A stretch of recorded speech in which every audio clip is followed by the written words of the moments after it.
गुरुवार व्रत करने से बृहस्पति देवता प्रसन्न होते हैं। यह व्रत अत्यंत फलदायी है। अग्नि पुराण के अनुसार अनुराधा नक्षत्र युक्त गुरुवार से आरंभ करके 7 गुरुवार व्रत करने से बृहस्पति ग्रह की हर पीड़ा से मुक्ति मिलती है। बृहस्पतिवार व्रत कथा प्राचीन समय की बात है। एक नगर में एक बड़ा व्यापारी रहता था। वह जहाजों में माल लदवाकर दूसरे देशों में भेजा करता था। वह जिस प्रकार अधिक धन कमाता था उसी प्रकार जी खोलकर दान भी करता था, परंतु उसकी पत्नी अत्यंत कंजूस थी। वह किसी को एक दमड़ी भी नहीं देने देती थी। एक बार सेठ जब दूसरे देश व्यापार करने गया तो पीछे से बृहस्पति देव ने साधु वेश में उसकी पत्नी से भिक्षा मांगी। व्यापारी की पत्नी बृहस्पति देव से बोली, हे साधु महाराज, मैं इस दान और पुण्य से तंग आ गई हूँ। आप कोई ऐसा उपाय बताएं जिससे मेरा सारा धन नष्ट हो जाए और मैं आराम से रह सकूं। मैं यह धन लुटता हुआ नहीं देख सकती। बृहस्पति देव ने कहा, हे देवी, तुम बड़ी विचित्र हो। संतान और धन से कोई दुखी होता है।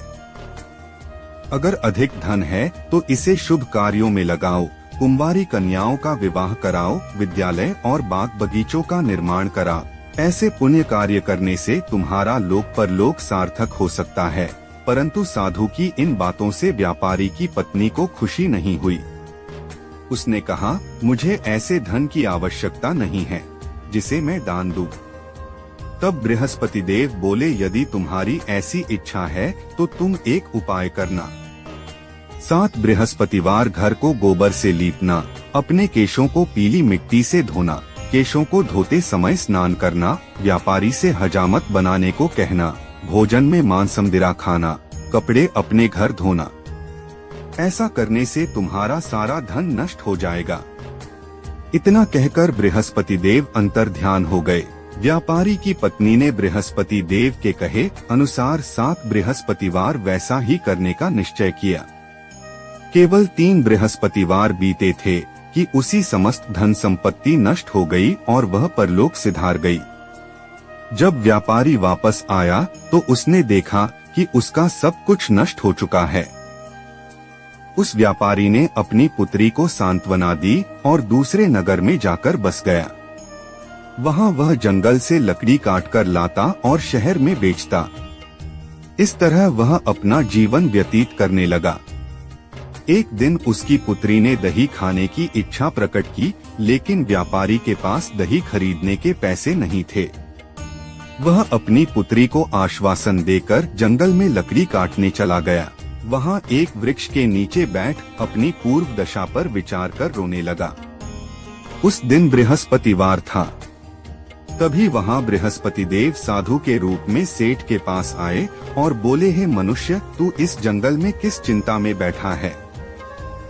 तब व्यापारी बोला, हे महाराज, आप सब कुछ जानते हैं। इतना कहकर व्यापारी अपनी कहानी सुनाकर रो पड़ा। बृहस्पति देव बोले, देखो बेटा, तुम्हारी पत्नी ने बृहस्पति देव का अपमान किया था, इसी कारण तुम्हारा यह हाल हुआ है। लेकिन अब तुम किसी प्रकार की चिंता मत करो। तुम गुरुवार के दिन बृहस्पति देव का पाठ करो।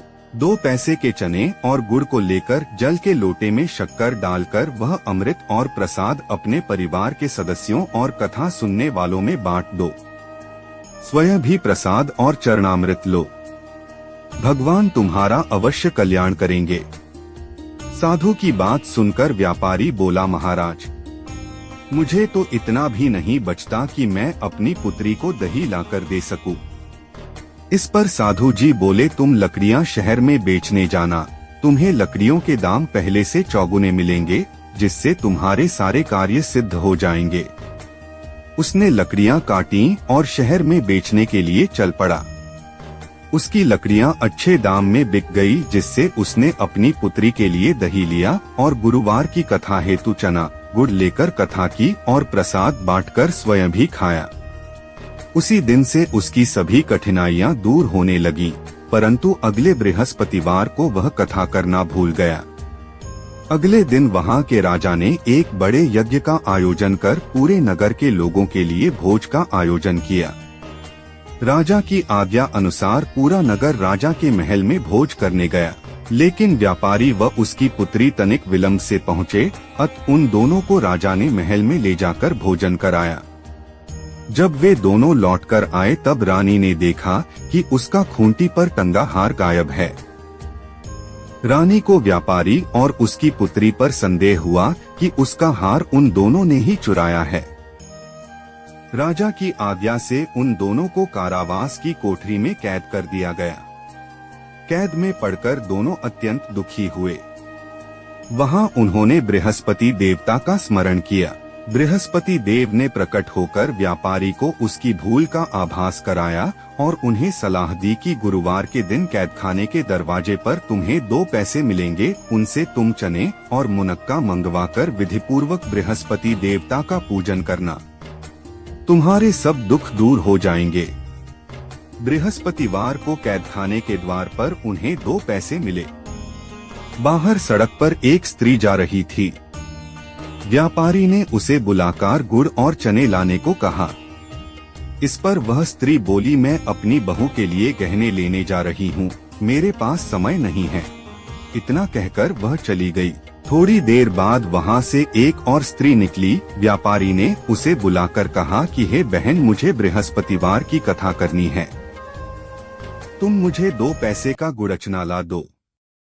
बृहस्पति देव का नाम सुनकर वह स्त्री बोली, भाई मैं तुम्हें अभी गुड़चना लाकर देती हूँ। मेरा इकलौता पुत्र मर गया है, मैं उसके लिए कफन लेने जा रही थी, लेकिन मैं पहले तुम्हारा काम करूँगी, उसके बाद अपने पुत्र के लिए कफन लाऊंगी। वह स्त्री बाजार से व्यापारी के लिए गुड़चना ले आई और स्वयं भी बृहस्पति देव की कथा सुनी।